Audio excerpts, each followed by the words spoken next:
ನೀವೇನಾದ್ರೂ ತಾಜ್ ಮಹಲ್ಗೆ ಹೋಗ್ಬೇಕು ಅನ್ಕೊಂಡಿದ್ದೀರಾ? ಹಾಗಾದ್ರೆ ಈ ರೀಲ್ ನಿಮ್ಗೋಸ್ಕರ ಸೇವ್ ಮಾಡ್ಕೊಳ್ಳಿ. ನಾವಿದ್ವಿ ಅಯೋಧ್ಯೆಯಲ್ಲಿ ರಾಮನ ದರ್ಶನ ಮುಗಿಸ್ಕೊಂಡು ನಾವು ಪ್ಲಾನ್ ಮಾಡಿದ್ದೆ Agra Taj Mahal. Night AC bus ಅನ್ನ ಬುಕ್ ಮಾಡ್ಕೊಂಡು ನಾವು ಹೊರಟಿದ್ದೆ ತಾಜ್ ಮಹಲ್ಗೆ. ನಾವು ಬುಕ್ ಮಾಡಿದ್ದು ಗೋಲಾ ಬಸ್ ಸರ್ವಿಸ್ ಅಲ್ಲಿ ಸ್ಲೀಪರ್.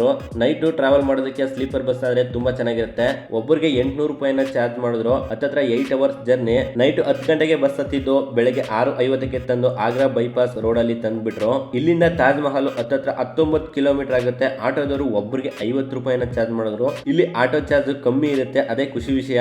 ನಾವು ತಾಜ್ ಮಹಲ್ ಎಂಟ್ರಿಗೆ ಬಂದು ಇಲ್ಲಿ ಲಗೇಜ್ ಅನ್ನ ಇಟ್ವಿ. ಇಲ್ಲಿನ ಆಟೋದವರಂತೂ ತುಂಬಾ ಸ್ಕ್ಯಾಮ್ ಮಾಡ್ತಾರೆ, ಹುಷಾರಾಗಿರಿ. ಲಗೇಜ್ ಇಡೋದಕ್ಕೆ ಲಗೇಜ್ ಕೌಂಟ್ರೇ ಇಲ್ಲ ತಾಜ್ ಮಹಲ್ ಅಂತ ಹೇಳ್ತಾ ಇದ್ರು. ಆದ್ರೆ ನಾವು ತುಂಬಾ ಕಡೆ ವಿಚಾರಿಸಿದಾಗ ಲಗೇಜ್ ಕೌಂಟರ್ ಇದೆ ಅಂತ ಹೇಳಿದ್ರು. ಇಲ್ಲಿನ ಆಟೋದವರು ಮತ್ತು ರೂಮ್ ನವರು ಟೈಅಪ್ ಆಗಿರ್ತಾರೆ. ಬರುವಂತ ಪ್ರೇಕ್ಷಕರು ರೂಮ್ ನ ಮಾಡ್ಲಿ ಅಂತ ಈ ಒಂದು ಟ್ರಿಕ್ ಅನ್ನ ಯೂಸ್ ಮಾಡ್ತಾರೆ ಅಷ್ಟೇ. ನೀವೇನಾದ್ರೂ ಬಜೆಟ್ ಅಲ್ಲಿ ಟ್ರಾವೆಲ್ ಮಾಡ್ತಾ ಇದ್ರೆ ಒಂದ್ ಸ್ವಲ್ಪ ವಿಚಾರಿಸಿ ಆ ನಂತರ ಮುಂದಿನ ಡಿಸಿಷನ್ ಅನ್ನ ತಗೊಳ್ಳಿ. ಲಗೇಜ್ ಅನ್ನ ಇಟ್ಟು ನಾವು ತಾಜ್ ಮಹಲ್ ಎಂಟ್ರಿ ಟಿಕೆಟ್ ಅನ್ನ ತಗೊಂಡ್ವು. ಇಲ್ಲಿ ನೀವು ಸ್ಕ್ಯಾನ್ ಮಾಡಿ ಎಂಟ್ರಿ ಟಿಕೆಟ್ ಅನ್ನ ಆನ್ಲೈನ್ ಅಲ್ಲಿ ಬುಕ್ ಮಾಡ್ಕೋಬಹುದು. ಮ್ಯೂಸಿಯಂ ನೋಡೋದಕ್ಕೆ ಒಬ್ಬರಿಗೆ 200 ರೂಪಾಯಿನ ಚಾರ್ಜ್ ಮಾಡ್ತಾರೆ. ನಾವು ಒಳಗಡೆ ಬಂದಾಗ 8:30 ಆಗಿತ್ತು. ಒಂದ್ 30 ಮಿನಿಟ್ಸ್ ಆದ ನಂತರ ಇಲ್ಲಂತೂ ಜನ ಸಾಗರ ತುಂಬಿ ಹೋಯ್ತು. ಇದೇ ನೋಡಿ ಶಹಜಹಾನ್ ತನ್ನ ಪ್ರೇಯಸಿ ಮುಮ್ತಾಜ್ಗೋಸ್ಕರ ಕಟ್ಟಿಸಿದ ಅದ್ಭುತ ಕೋಟೆ ತಾಜ್ ಮಹಲ್. ಇದನ್ನ ಕಟ್ಟೋದಕ್ಕೆ ಹತ್ತತ್ರ 22 ವರ್ಷ ತಗೊಂಡಿದ್ದಾರೆ. 22 ವರ್ಷ ಎಫರ್ಟ್ ಈ ಒಂದು ಕೋಟೆ ಬಿಲ್ಡ್ ಆಗಿರುವಂತದ್ದು. ತಾಜ್ ಮಹಲ್ ಬಗ್ಗೆ ನಿಮ್ಮ ಒಂದು ಅಭಿಪ್ರಾಯ ಕಮೆಂಟ್ ಬಾಕ್ಸ್ ಅಲ್ಲಿ ಕಮೆಂಟ್ ಮಾಡಿ. ಈ ಒಂದು ರೀಲ್ ಇಷ್ಟ ಆದ್ರೆ ಲೈಕ್ ಮಾಡಿ, ಹಾಗೆ ನಮ್ಮ ಒಂದು ಪೇಜ್ ಅನ್ನ ಫಾಲೋ ಮಾಡಿ. ಧನ್ಯವಾದ.